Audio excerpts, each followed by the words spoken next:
There's so many changes in the banking and financial industry right now. To me, the order of these reforms, which one go first, is very, very important.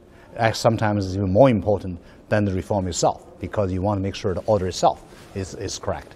So I'm highly applauding in terms of what's happening right now, in terms of the deposit insurance scheme is going to be launched here in China.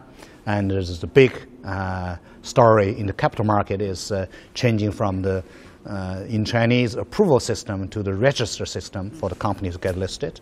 I think the 第三版, the third board of the whole capital market, it is such a huge thing, and I think we all should be embracing it.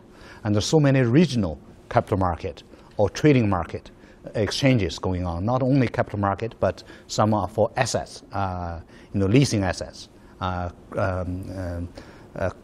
trust company assets. Right. So exchanges happening. I think these are all great things that are happening that help to promote the whole financial service industry to better be part of the real economy in terms of serving the economic development.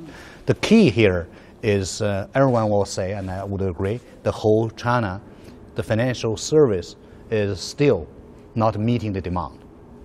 And we need more innovation, more players in the industry. So that's why we welcome these changes that are happening. One of the things people have been talking about, the social apps, for example, that we have seen with Tencent, is that they could transcend boundaries, at least at the very beginning. Yeah. But then it seems to be there can be more legal and also political limits once they really have their operation going on elsewhere in the world, as we have seen Alibaba, which is going through now a whole series of lawsuits around the world. Do you think that would be the biggest concern for internet financing, whether it's with that kind of technology-based company or traditional banks like yours when it comes to the future? Well, risk is always a 7/24 thing for banks. And I think we are very used to deal with risks.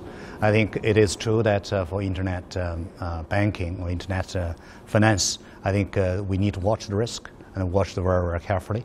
Some are political risk, some are geopolitics risk, some are even national security related the risk when we talk about internet. So we need to all be careful and watch that. But I think in terms of customers' privacy protection, etc., there's a series of that kind of risk related with this as well. So that's why we need to be very, very careful. And for banks, for big banks like ours, when we do B2C, when we do B2B, when we do the whole supply chain internet financing, we want to make sure we're dealing with the right people. We are dealing with the right products.